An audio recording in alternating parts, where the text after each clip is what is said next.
नमस्ते friends, welcome back to Saisha institute channel. मेरे channel पे मिलते हैं आपको learning, growth and education related videos. तो अगर आप मेरे चैनल पे न्यू हैं तो प्लीज़ मेरे चैनल को सब्सक्राइब कर लें और बेल नोटिफिकेशन पे भी प्रेस कर दें, जिससे आगे आने वाले अपडेट्स आप मिस ना करें।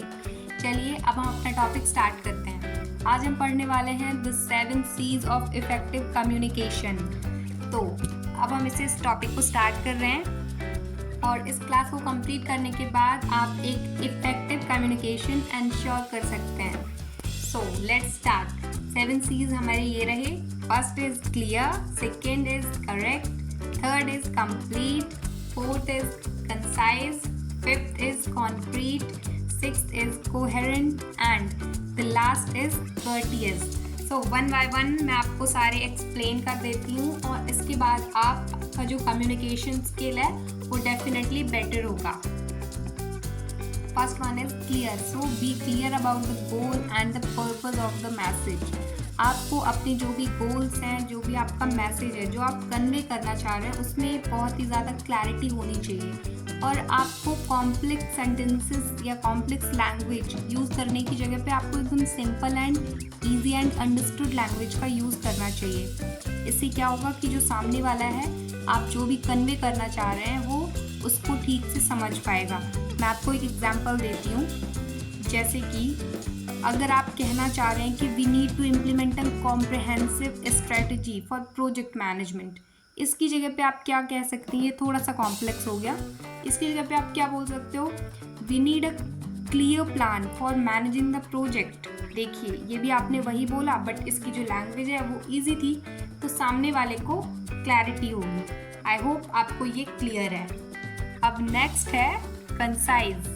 आप सामने वाले से जो भी चीज़ें कन्वर्स करना चाह रहे हैं, जो भी उसे बताना चाह रहे हैं, तो आपका जो मैसेज है ना, उसे टू द पॉइंट रखिए, एकदम शॉर्ट एंड सिंपल रखिए, ज़्यादा उसे लेंथी मत करिए। जिससे क्या होगा कि कंसाइज होगा, टू द पॉइंट होगा मैसेज, तो सामने वाले को भी ठीक से समझ में आ जाएगा। अब नेक्स्ट है कॉन्क्रीट।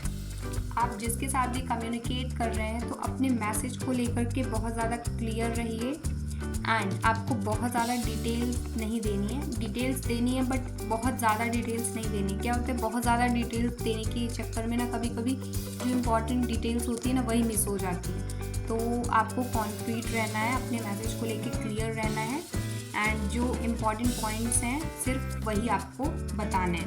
अब नेक्स्ट है correct. Here, make sure your message is accurate and grammatically correct. आपको यहाँ पे बिल्कुल देखना है कि आपका जो मैसेज है वो एक्यूरेट है एंड ग्रामेटिकली करेक्ट है।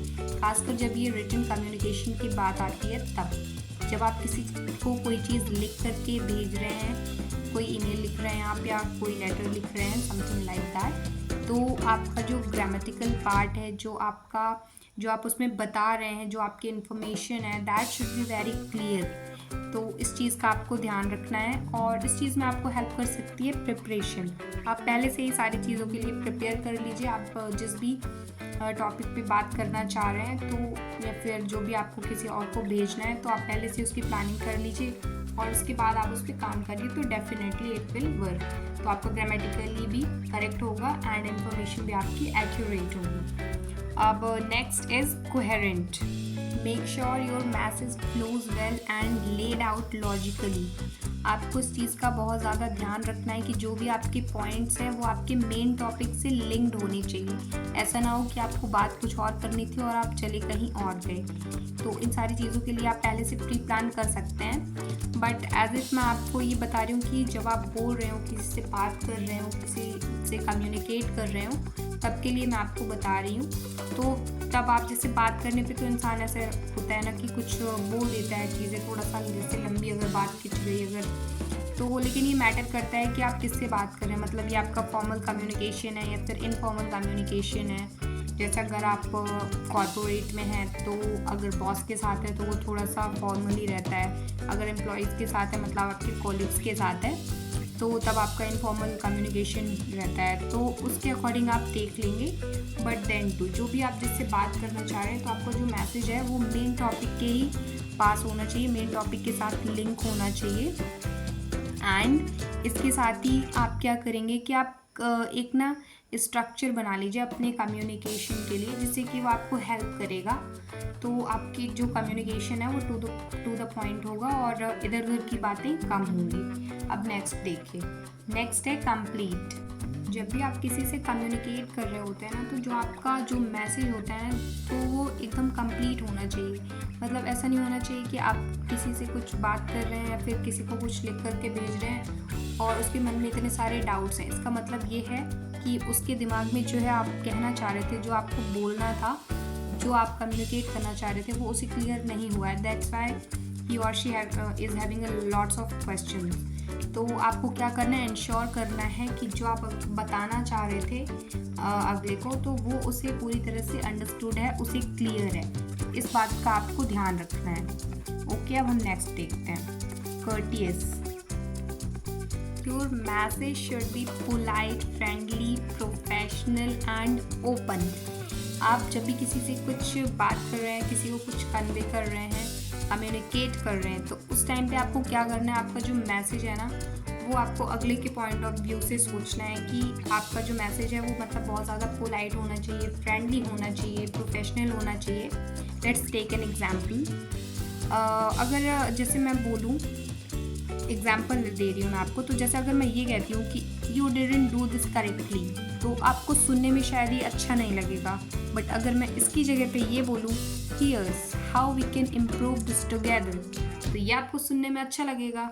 मतलब अगर मैं आपसे ये कहूँ कि आपने ये काम बिल्कुल ही ख़राब तरीके से किया है, ऐसे ख़राब तो कुछ हो ही नहीं सकता, तो डेफिनेटली आपको ये बुरा लगेगा सुनने में। लेकिन अगर इसकी जगह मैं ये बोलूँ कि आप इस पॉइंट में यहाँ पे थोड़ा सा और इम्प्रूव करते तो और ज़्यादा अच्छा होता, तो डेफिनेटली अच्छा लगेगा। ऐसे एक बात है, ये हम अपनी डे टू डे लाइफ में भी इंक्लूड कर सकते हैं, क्योंकि हम ऐसे बात करते हैं लोगों से जो उन्हें अच्छी नहीं लगती हैं, अपने फैमिली में, फ्रेंड्स के साथ, तो हम ये से इंक्लूड कर सकते हैं। आई होप कि मैंने यहाँ पे जो भी आपको 7 C's बताए कम्युनिकेशन के, वो आपको क्लियर होंगे। और अब आपने क्योंकि ये क्लास कंप्लीट कर ली है, तो डेफिनेटली आप इसका यूज़ करेंगे अपनी डेली लाइफ में। आपका जो कम्युनिकेशन है वो डेफिनेटली बेटर होगा। और अब आप जब आगे किसी से कम्युनिकेट करेंगे, वो रिटन कम्युनिकेशन हो, ओरल कम्युनिकेशन हो, डेफिनेटली बेटर हुआ होगा। एंड अगर आपको मेरा वीडियो हेल्पफुल लगता है तो please don't forget to like, subscribe and hit the bell icon so you never miss an update. And please, if you have any kind of queries, or you have any kind of communication challenges, you can let me know below in the comment section. And okay, till then, keep smiling and see you in the next time at Saisha Institute. Bye.